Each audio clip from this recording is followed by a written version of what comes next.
చెప్తున్నారు. ఏమనిపిస్తుంది ఈ వ్యాఖ్యలు చూస్తే? సార్ ముందుగా అందరికీ నమస్తే అండి. హ్మ్. ఇప్పుడు మనం ఒక అబ్జర్వేషన్ చూడాలి. ఇప్పుడు లైవ్ లోనే చాలా ఏళ్ల తర్వాత మనం బహుశా అరవింద్ అన్న మాట్లాడుతుంటే కరెంట్ పోయినట్టుంది. ఇంతకు ముందు కరెంట్ లేదు. కాంగ్రెస్ పాలనలో కరెంట్ కష్టాలు వచ్చాయనేది లైవ్ గా మన సాక్ష్యంలో మనమందరం లైవ్ లో చూడొచ్చు. ఇప్పుడు మీరు చూడొచ్చు అక్కడ అరవింద్ అన్న బహుశా అక్కడ కరెంట్ పోయినట్టుంది ఆయన దగ్గర. ఒకటి. రెండు, రాష్ట్రంలో చాలా విచిత్రమైన పరిస్థితి ఉంది సార్. కాంగ్రెస్ వాళ్ళు ఏమంటారు, బీజేపీ బీఆర్ఎస్ ఒకటే అని చెప్తారు. బీఆర్ఎస్ వాళ్ళు ఏం చెప్తారు, కాంగ్రెస్ బీజేపీ ఒకటే చెప్తారు. అసలు బీజేపీ ఎవరితో ఉన్నట్టు? సరే బీజేపీ ఎవరితో ఉన్నా కూడా ఒకటైతే వాస్తవం క్లియర్ గా, కాంగ్రెస్ కానివ్వండి ఇటు బీఆర్ఎస్ కానివ్వండి, ఇద్దరికి కూడా బీజేపీయే కేంద్ర బిందువు, ఇద్దరికి టార్గెట్ బీజేపీ. దాని అర్థం ఏంటంటే తెలంగాణ రాష్ట్రంలో భారతీయ జనతా పార్టీ పెరుగుతా ఉంది. భారతీయ జనతా పార్టీ పెరుగుతా ఉంది కాబట్టి, ప్రజల్లో ఆదరణ వస్తుంది కాబట్టి ఇద్దరు కూడా ముచ్చెమటలు పడతా ఉన్నాయి. ఈ రోజు బీజేపీని ఏ విధంగా ఎదుర్కోవాలి అనే ఆలోచనతోనే వాళ్ళిద్దరు కుమ్మక్కాయని నేను అంటా ఉన్నా. ఈ రోజు మీరు చెప్పండి సార్, ఈ రోజు వాళ్ళిద్దరు కావాలని చెప్పి ఒకరికొకరు క్యాండిడేట్లు ఒకరు వీక్ పెడితే ఒక స్ట్రాంగ్ పెట్టడం, ఒక స్ట్రాంగ్ పెడితే ఇప్పుడు సికింద్రాబాద్ తీసుకోండి, 14 పెట్టినందుకు ఒక సిట్టింగ్ ఎమ్మెల్యే దానం నాగేంద్ర గారు పార్టీ మన అభ్యర్థిని తీసుకొచ్చి పెట్టింది. దీని అర్థం ఏంటి చెప్పాలి మీరు? కేవలం కిషన్ రెడ్డి గారిని ఓడగొట్టడం కోసము నాగేందర్ గారిని అక్కడ ఒక డమ్మిక, అంటే ప్రజలు మొన్ననే ఒకసారి ఎమ్మెల్యే గెలిచిన అభ్యర్థికి ప్రజలు ఓటేసే అవకాశాలు చాలా తక్కువ ఉంటాయి. ఏం సార్, మరి అటువంటి అభ్యర్థిని తీసుకొచ్చి పెట్టిందంటేనే అక్కడ బీఆర్ఎస్ పార్టీ మళ్ళీ కాంగ్రెస్ పార్టీ రెండు కలిసిపోయి టీఆర్ఎస్ మన బీజేపీని ఓడగొట్టే ప్రయత్నం చేస్తున్నారనడానికి ప్రత్యక్షంగా మనం చూస్తా ఉన్నాము. అంటే ఈ రోజున ఎటొచ్చినా కూడా వీళ్ళిద్దరికి ఉమ్మడి శత్రువు బీజేపీ కావాలని ఒక మైండ్ గేమ్ అనేటువంటి పరిస్థితి. బీజేపీకి ఎలక్షన్ అసెంబ్లీ ఎలక్షన్స్ ముందు ఏం చెప్పారు సార్, బీజేపీ బీఆర్ఎస్ ఒకటే, బీజేపీ బీఆర్ఎస్ ఒకటే, బీజేపీ బీఆర్ఎస్ ఒకటే. అప్పటి నుంచి మేము చెప్తానే ఉన్నాము, అనేక డిబేట్లు మనం కూడా చేసుకుని ఉన్నాము.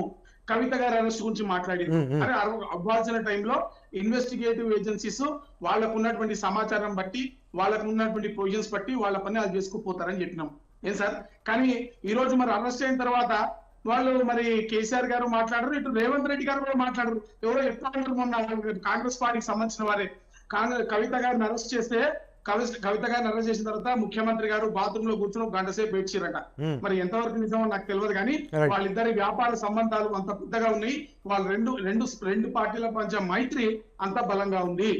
కేవలము ఈ రోజు బీజేపీ బీఆర్ఎస్ ఒకటి, లేదా కాంగ్రెస్ బీఆర్ఎస్ ఒకటి, బీజేపీ ఒకటి, ఇటువంటి ప్రచారం కాంగ్రెస్ బీజేపీ ఎప్పటికైనా ఒకటైతే సార్, అసలు చరిత్రలో ఎప్పుడైనా జరిగిందా? అటువంటి ఆలోచన ఇక్కడ చేస్తా ఉన్నారా? ఈ దేశంలో భారతీయ జనతా పార్టీకి ఉన్నటువంటి ప్రధాన శత్రువు కాంగ్రెస్ పార్టీ దేశాన్ని విచ్ఛిన్నం చేసేటువంటి నిర్ణయాలు తీసుకుంటూ అనాదిగా వస్తుంటే దాన్ని వ్యతిరేకించి పోరాటం చేసింది భారతీయ జనతా పార్టీ. అటువంటి పార్టీలు రెండు ఏ విధంగా ఒక రకంగా అయితే నాకు చెప్పండి. కేవలము ఒక మైండ్ గేమ్ పెట్టి బీజేపీని ప్రతి అసెంబ్లీ ఎలక్షన్ లో ఏ విధంగానైతే ఆ రోజు బీజేపీకి రావాల్సిన విజయాన్ని ఇటువంటి ప్రచారం ద్వారానే ఈరోజు కాంగ్రెస్ కి షిఫ్ట్ చేశారు, అంతే తప్ప ఇంకోటి లేదు. మరొకటి, రేవంత్ రెడ్డి గారి వైఖరి చూడండి. ముఖ్యమంత్రి అయినటువంటి రేవంత్ రెడ్డి గారు స్టార్టింగ్ లో చాలా సౌమ్యంగానే మాట్లాడారు. ఈ రోజు చెప్పండి నాకు, సడన్ గా ఎలక్షన్స్ ముందు కేసీఆర్ గారి మీద టార్గెట్ చేయాల్సిన అవసరం ఏంటంటే ఫైట్ బీఆర్ఎస్ కి కాంగ్రెస్ కి ఉంది అని చెప్పే ప్రయత్నం ముఖ్యమంత్రి గారు చేస్తున్నట్టుగా మనకి కనబడతా ఉంది. ఈ ప్రయత్నం దేనికోసము, ఎవరిని గెలిపించడం కోసం, ఎవరికి లబ్ధి చేకూర్చడం కోసం ఈరోజు ముఖ్యమంత్రి గారు స్టాండ్ తీసుకున్నారు. అట్లనే కేసీఆర్ గారు కూడా ఇదే పద్ధతి తీసుకుంటా ఉన్నారు. కాబట్టి ప్రజలు ఇవంత తెలంగాణ ప్రజలు, ఈ దేశ ప్రజలు కూడా ఇవన్నీ కూడా సునిశ్చితంగా గమనిస్తా ఉన్నారు. వీళ్ళిద్దరి పప్పులు కూడా ఉడకవు. ఇద్దరికి ప్రజలు తెలంగాణలో పెద్ద గుణపాఠం చెప్పున్నారు. మీరు చూడండి, ఈ రోజు మార్క్ చేసి పెట్టుకోండి, తెలంగాణ రాష్ట్రంలో ఈ రెండు పార్టీలు కూడా పెద్ద ఎత్తున స్వీప్ గానున్నాయి. భారతీయ జనతా పార్టీకి పెద్ద ఎత్తున ప్రజలు పట్టం కట్టనున్నాయి. రైట్. తిరిగి మనము చూస్తున్నారు, ముఖ్యంగా హైదరాబాద్ మహానగరంలో ఈ రెండు కూడా కుమ్మక్కైన కొల్లుడైనట్టుగా చాలా స్పష్టంగా. ఒక్క నిమిషం సార్, ఎట్లా చెప్తున్నారు మీరు? అన్న ఒక్క నిమిషం, please give me one chance. Please give me one chance. నేను ఏమంటున్నాను, మనం ఏదైనా మాట్లాడితే దానికి ప్రామాణికం ఉండాలన్నా. ఏదన్నా మనము ఊరికే చెప్పేకూడదు. మనము లైవ్ డిబేట్ లో ఉన్నాము, చాలా మంది ప్రజలు చూస్తున్నారు. మనము రెగ్యులర్ గా ప్రజలందరూ కూడా ఇదే మాట చెప్తా ఉన్నాము. ఏం చూసి మీరు బీజేపీ బీఆర్ఎస్ ఒకటే అని చెప్తా ఉన్నారు? బీజేపీ బీఆర్ఎస్ పార్టీ బీజేపీని గెలిపించడం కోసం ప్రయత్నం చేస్తుందని చెప్పి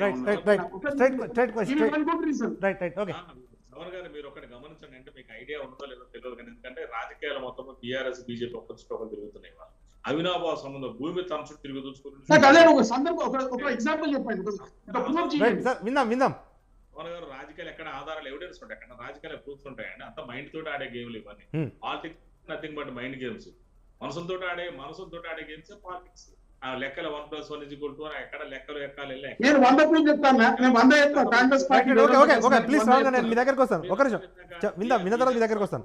బీఆర్ఎస్ కాంగ్రెస్ పొత్తుంటే ఇక్కడ బద్ధశత్రులకు జాతీయ స్థాయిలో బద్ధశత్రులు మీరు బీజేపీ కాంగ్రెస్. అసలు సారీ టు ఇంటరప్ట్ అన్న. కాబట్టి బీఆర్ఎస్ అభ్యర్థులు ఎందుకు పెట్టట్లేదండి? ఒక్క అభ్యర్థిని కూడా సరైన పెట్టారండి.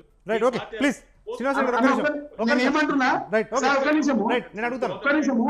వారు ఇప్పుడు చెప్పారు మల్కాజ్గిరిలో బీఆర్ఎస్ పార్టీ బలమైన అభ్యర్థి పెట్టిందని. బీఆర్ఎస్ పోయినా పర్లేదు కానీ బీజేపీ మనం బెనిఫిట్ చేయాలి. మళ్ళీ బలమైన అభ్యర్థిని పెడితే మళ్ళీ ఆడ కాంగ్రెస్ కి వెళ్తాం ఇక్కడ. రైట్, ఓకే ప్లీజ్ శ్రీనివాస్ గారు ఒక్క నిమిషం నేను వస్తాను. తిరిగి మీ ఇద్దరి దగ్గరకు వస్తాను. మనతో పాటు కర్నే అరవింద్ గారు ఉన్నారు. అరవింద్ ఒక్క సెకండ్, నేను ఒక్కటే మాట చెప్తాను. వారు చెప్పిన దానికి అబద్ధం అంటే కరెక్ట్ కాదని చెప్పడానికి నేను ఒకటే చెప్తాను. మల్కాజ్గిరిలో మీరు చెప్పారు, మల్కాజ్గిరిలో మీరు పెట్టిన క్యాండిడేట్ అన్ని క్యాండిడేట్ ఎవరు గెలిపించడం కోసం చేరుకున్నటువంటి అభ్యర్థిని ఇక్కడ అభ్యర్థిని తీసుకొచ్చి పెట్టారు. మల్కాజ్గిరి స్థానికంగా అభ్యర్థిని right, okay please Srinivas Reddy గారు శ్రవణ్ ఒక్క నిమిషం ఆగండి సార్, నేను మళ్ళీ మీ దగ్గరకు వస్తాను. కర్నే అరవింద్ గారు, ఇప్పుడు నిన్న గులాబీ వాస్ మాట్లాడుతూ మాతో కాంగ్రెస్ 20 మంది ఎంపీ. నేను వస్తాను సార్, మీరు మాట్లాడినటువంటి వస్తాను. కర్నే అరవింద్ గారు ఒక్క నిమిషం అండి సార్. శ్రీనివాస్ రెడ్డి గారు ప్లీజ్ మీరు తొందరగా. ఇప్పుడు వారి ఇంట్లో కరెంట్ పోయిన దానికి ఏం సంబంధం? 3 నెలల సార్ మా ఇంట్లో కూడా పోతుంది సార్. అరవింద్ ఇంట్లో నా దగ్గర కూడా పోతుంది. పవన్ గారు మీరు అర్థం చేసుకోండి. మీరు 10 సంవత్సరాలు పాలించారు కేంద్రంలో, వాళ్ళు 10 సంవత్సరాలు బీఆర్ఎస్ వాళ్ళు పాలించారు. 3 నెలల కరెంట్ పోతే కాంగ్రెస్ పార్టీ ఈ మధ్య ఏం చేసింది? ఇరుటు తగ్గించిందా? జనరేషన్ తగ్గించిందా?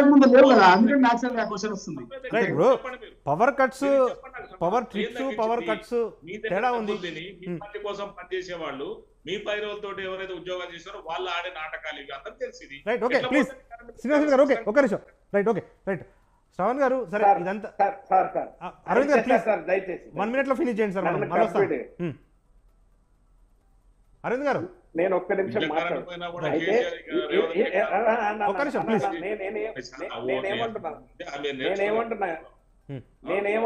నేనేమంటా ఉన్నాను అంటే, మీకు ఈ విషయం చిన్నదే కావచ్చు కాక, నేను టిఆర్ఎస్ ప్రతినిధిగా నేను ఈ మాట మాట్లాడితే ఇవాళ ప్రతిపక్షాలకు సంబంధించిన ఉన్నటువంటి బీజేపీ సోదరుడు శ్రవణన్న కూడా ఎందుకు ఆ మాట మాట్లాడతాడు?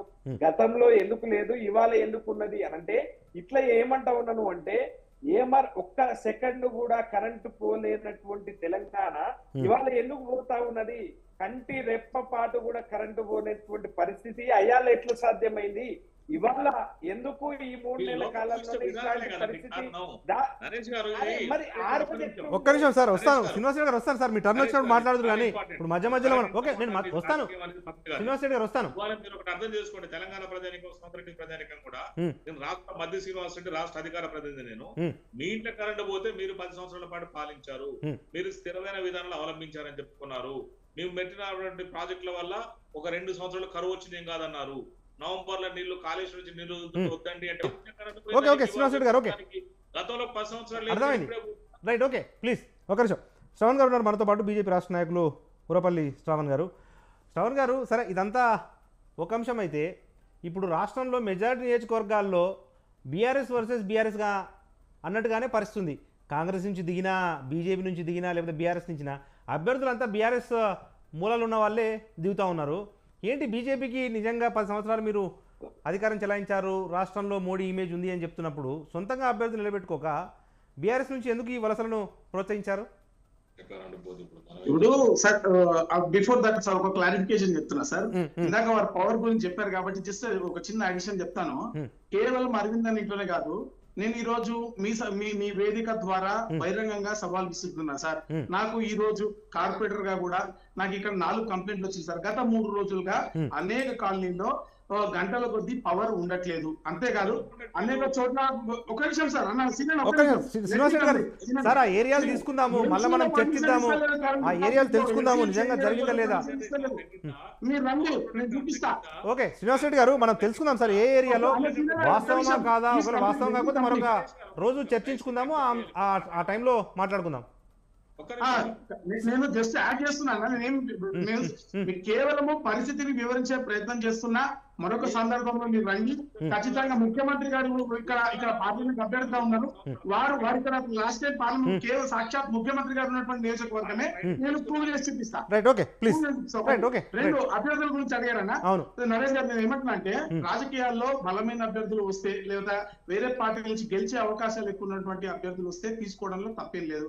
అట్లా అని భారతీయ జనతా పార్టీకి సంబంధించినటువంటి కార్యకర్తలకి ఇవ్వలేదు. కిషన్ రెడ్డి గారు ఉన్నారు, ఇటు బండి సంజయ్ గారు ఉన్నారు, అరవింద్ గారు ఉన్నారు, ఈటల రాజేందర్ గారు ఉన్నారు, మీరు అనేక డికే అరుణ గారు ఉన్నారు. వీళ్ళందరూ కూడా భారతీయ జనతా పార్టీ కోసము అనేక సంవత్సరాలుగా పోరాటం చేస్తూ ప్రజల పక్షాన గొంతు విప్పుతున్నటువంటి నాయకులకి టికెట్లు ఇచ్చారు. ఎక్కడైతే అవకాశం లేదు, ఎక్కడైతే ఇప్పుడు అవకాశము రాజకీయంగా ఒక పర్సెంటేజ్ ఆఫ్ ఓట్స్ ఒక కాస్ట్ ఈక్వేషన్ లోనో లేకపోతే ఇంకేదైనా ఈక్వేషన్ లో వాళ్ళకి ఇస్తే ప్లస్ అవుతుంది అనుకున్నప్పుడు నేచురల్ గా as a political party high command అదే డెసిషన్ తీసుకుంటది. హైకమాండ్ ఏ డెసిషన్ తీసుకుంటే కార్యకర్తలుగా మనం అదే పని చేసుకుంటాం. మేమే కాదు, ఈ దేశంలో ఉన్నటువంటి ఎటువంటి రాజకీయ పార్టీ అయినా సరే వాళ్ళు ఎడ్జ్ ఉండి సర్వేలో పేరు వచ్చిన తర్వాత ఎడ్జ్ ఉండి వాళ్ళకి ఫేవరబుల్ గా ఉంటది అనుకుంటే అటువంటి అభ్యర్థులకే ఇస్తారు. ఇప్పుడు రాజకీయాలంటే మీకు తెలియంది కాదు, ఆర్థికంగా కూడా బలంగా ఉండాలి, లేకపోతే అంగబలంగా కూడా ఉండాలి, కులపరంగా లేకపోతే వాళ్ళకు ఉన్నటువంటి ఒక క్లోజ్ సర్కిల్ వాళ్ళ కోసం పనిచేసేటువంటి ఒక ప్రజా బలం కూడా గట్టిగా ఉన్న వాళ్ళే ఈరోజు గట్టిగా నిలబడేటువంటి పరిస్థితి. ఎందుకంటే అవతల ఉన్నటువంటి వాళ్ళు ఒకవైపు రాష్ట్ర ప్రభుత్వము వాళ్ళు బలంగా ఆర్థికంగా బలంగా ఉన్నవాళ్ళు, మళ్ళా ఇది టిఆర్ఎస్ పార్టీ కూడా గత 10 సంవత్సరాలు అధికారంలో ఉండి మీకు తెలుసు కోట్ల రూపాయలు వెనుకున్నటువంటి ఒక్కొక్క అభ్యర్థికి దాదాపు 50 రూపాయలు ఫండింగ్ ఇస్తున్నారని విన్నా నేను. అసెంబ్లీలో కూడా అదే విధంగా ఇస్తా ఉన్నారు. వాళ్ళు అందరికంటే ముందు అభ్యర్థులను పిలిచి చెక్కులు ఇచ్చేటువంటి సంస్కృతి ఉన్న పార్టీ బీఆర్ఎస్ పార్టీ. అటువంటి రెండు పార్టీలను ఢీకొట్టేటప్పుడు తప్పకుండా రాజకీయంగా మేము కూడా ఎవరు ఫేవరబుల్ అభ్యర్థి అయితే ప్రజలు ఎవరినైతే గెలిపించే అవకాశం ఉంటుందో అటువంటి అభ్యర్థులకే ఇచ్చేటువంటి ప్రయత్నం చేస్తారో అది హైకమాండ్ చూసుకుంటది. ఖచ్చితంగా ఏ రాజకీయ పార్టీ చేసే పనైనా అదే. ఎందుకు నెరవేర్చలేకపోయారు 10 సంవత్సరాలుగా అంటే ఏం సమాధానం చెప్తారో అది చెప్పకుండా కిషన్ రెడ్డి గారు ఈరోజు కూడా ఒక ప్రజెంటేషన్ చేశారు. దాదాపు తెలంగాణకు 10 లక్షల కోట్ల రూపాయల అభివృద్ధి చేశామని చెప్పారు. నిజంగా ఒక రాష్ట్రానికి 10 లక్షల కోట్ల అభివృద్ధి నిధులు ఇచ్చే అవకాశాలు ఉన్నాయంటారా? ఖచ్చితంగా ఉన్నాయి సార్. యాక్చువల్లీ 100% ఉంది. ఈ రోజు తెలంగాణ ఇందాక అరవింద్ అని చెప్పిండు బీజేపీకి ఎందుకు ఓటేయాలని. సరే సీనన్న భవిష్యవాణి గురించి నేను లాస్ట్ లో మాట్లాడుకుందాం, కానీ బీజేపీకి తెలంగాణ ప్రజలు ఎందుకు ఓటేయాలి, ఎందుకు ఓటేయద్దని నేను అడుగుతున్నాను. నేను పాజిటివ్ గా ఆలోచన చేస్తాను. ఈ రోజు 18 లక్షల కోట్ల రూపాయలతోటి తెలంగాణకు సంబంధించినటువంటి రహదారులను అభివృద్ధి చేసినందుకు బీజేపీకి ఓటేయరా మీరు చెప్పండి. ఈ రోజు పసుపు బోర్డు ఇచ్చినందుకు బీజేపీకి ఓటేయాలి, రైల్వే వ్యాగన్ ఫ్యాక్టరీ పెట్టినందుకు బీజేపీకి ఓటేయాలి, ఈ రాష్ట్రంలో హరితహారం నుంచి మొదలు పెట్టుకొని స్ట్రీట్ లైట్లు పేమెంట్ బేస్ ప్రతి ఒక్కటి 14 ఫైనాన్స్ కమిషన్ గ్రాంట్ కానివ్వండి, 15 ఫైనాన్స్ కమిషన్ గ్రాంట్ కానివ్వండి, ప్రతి ఒక్క రూపాయలు ఇంక్లూడింగ్ మనుషులు చనిపోతే పాతిపెట్టే వైకుంఠ ధామాలకు సహా ప్రతి ఒక్క రూపాయి కేంద్రం ఇస్తున్నందుకు భారతీయ జనతా పార్టీకి ఈ రోజు ప్రజలు ఓటేస్తారు. ఈ రోజు ఎంఎంటీఎస్ ఫేజ్ 2 గత ప్రభుత్వం ఇవ్వకపోతే ఫేజ్ 2 ఎంఎంటీఎస్ ఫేజ్ 2 కి సంబంధించి కేంద్ర ప్రభుత్వం వాటాను ఇచ్చిన తర్వాత కూడా కేంద్ర ప్రభుత్వం ఇచ్చిన వాటాను తర్వాత కూడా రాష్ట్ర ప్రభుత్వం వాళ్ళు వాటా ఇవ్వకపోతే వాళ్ళు కేంద్రం భరించి ఈ రోజు ఎంఎంటీఎస్ తెలంగాణ ప్రజల ముందుకు తీసుకొచ్చినందుకు తెలంగాణ ప్రజలు బీజేపీకి ఓటేస్తారు. ఈ విధంగా చెప్పుకుంటా పోతే బీజేపీ దగ్గర అనేకమైనటువంటి ఇప్పుడు రైతులకు 6,000 రూపాయలు కానివ్వండి, దాదాపు 80 కోట్ల మందికి ఈరోజు ఫ్రీ రేషన్ ఇస్తున్నారు. బస్తీ దవాఖానాల పేరుతో ఈ రోజు అయితే మీరు ప్రచారం చేసారో దానికి ప్రతి రూపాయి కూడా కేంద్ర ప్రభుత్వం ఇస్తుంది నేషనల్ హెల్త్ మిషన్ కింద. ఈ రోజు మహిళలకు ఇచ్చే పాలన వడ్డీ రుణాల్లో వడ్డీ మొత్తం కూడా కేంద్ర ప్రభుత్వం ఇస్తుంది. 500 కోట్ల రూపాయలు పెట్టి దేశ చరిత్రలో ఎక్కడా లేని విధంగా ఇంక్లూడింగ్ ల్యాండ్ అక్విజిషన్ కి సంబంధించిన కాస్ట్ తో సహా హైదరాబాద్ కి ఇన్నర్ రింగ్ రోడ్ ని అవుటర్ రీజనల్ రింగ్ రోడ్ ని తీసుకొచ్చినటువంటి ఘనత మన కేంద్ర ప్రభుత్వంలో ఉన్నటువంటి కిషన్ రెడ్డి గారిది. ఈ విధంగా చెప్పుకుంటూ పోతే ఈ తెలంగాణ రాష్ట్రంలో ప్రతి ఒక్కరికి ఇప్పుడు ప్రధానమంత్రి ఆవాస్ యోజన కింద 18 లక్షల రూపాయల లోపల ఉన్నటువంటి ప్రతి ఒక్కరికి డైరెక్ట్ సబ్సిడీ 3,50,000 మందికి డైరెక్ట్ బెనిఫిట్ స్కీమ్ కింద వాళ్ళ ఖాతాలో డబ్బులు వేసేటువంటి ప్రయత్నం. ఈ రోజు గ్యాస్ గురించి మాట్లాడింది అన్న గ్యాస్ నేను అడుగుతా ఉన్నా. పెట్రోల్ గ్యాస్ గురించి మాట్లాడారు మీరు. పెట్రోల్ మీద హైయెస్ట్ తగ్గించిన ప్రభుత్వం ఏదైనా ఉంది అంటే అది కేంద్ర ప్రభుత్వమే. మేము 10 రూపాయలు వ్యాట్ తగ్గించినప్పుడు మీరు 1 రూపాయన తగ్గించిన రాష్ట్ర ప్రభుత్వంలో ఉన్నప్పుడు ఏ కాంగ్రెస్ పార్టీ తగ్గించలేదు, బీఆర్ఎస్ పార్టీ తగ్గించలేదు. ఇంటర్నేషనల్ ఫ్లక్చువేషన్ కి దీనికి పెట్రోల్ అనేది ఒక డిఫరెంట్ సబ్జెక్ట్. రైట్ అంతర్జాతీయ రైట్ సార్, మార్కెట్లో ముగిద్దాం, మనకు ఉన్నటువంటి సమయం మించిపోతా ఉంది. మరొక రోజు ధర ఏ విధంగా ఉంటుందో దాని ఫ్లక్చువేషన్ బేస్ చేసుకుని ఉన్నటువంటి రేట్ లో కూడా ఈ రోజు దానిపైన అనేక రాష్ట్రాల్లో బీజేపీ పాలిత రాష్ట్రాలు ఇంకా తక్కువ ఉంది, తెలంగాణ రాష్ట్రంలో ఇంకా ఎక్కువ ఉంది. బేసికలీ కాంగ్రెస్ పాలిత రాష్ట్రాల్లో ఎక్కువ ఉంది, వాళ్ళు ₹1 కూడా తగ్గించలేదు కదా. ఈ రోజు గ్యాస్ లపై సబ్సిడీ ఉజ్వల్ యోజన కింద దాదాపు 5,000 పైగా కుటుంబాలకు, మహిళల, స్త్రీలకు గ్యాస్ కనెక్షన్ కేంద్ర ప్రభుత్వం వాళ్ళకి డబ్బులు ఇస్తూ వాళ్ళకి ప్రధానమంత్రి విశ్వకర్మ యోజన కింద, ప్రధానమంత్రి విశ్వకర్మ యోజన కింద చేతి వృత్తులు వాళ్ళందరూ కూడా లోన్లు ఇస్తున్నటువంటి ప్రభుత్వం. ఆయుష్మాన్ భారత్ కింద ప్రతి ఒక్కరికి కూడా 5 లక్షల రూపాయల బీమా ఇస్తున్నటువంటి ప్రభుత్వము. ఈ విధంగా చెప్పుకుంటాం విద్య. ఈ రోజు కేంద్ర ప్రభుత్వం ఇచ్చినటువంటి విద్యకు సంబంధించిన గ్రాంట్స్ ఏవైతే ఉన్నాయో వాటి గ్రాంట్స్ ఇవ్వలేక ఈ రోజు ఓకే ప్లీజ్, సమయం మించిపోతా ఉంది. కొన్ని బ్రేకింగ్ న్యూస్ వస్తా ఉన్నాయి, అవి అందజేయాల్సి ఉంటుంది. కాబట్టి ఈరోజు మన బిగ్ టాక్ను ముగిద్దాం మరొక రోజు. ఎందుకంటే ఇప్పుడు లోక్సభ ఎన్నికల వరకు తెలంగాణకు కేంద్రం ఏం చేసింది, కేంద్రానికి తెలంగాణ ఎన్ని నిధులు ఇచ్చింది అన్న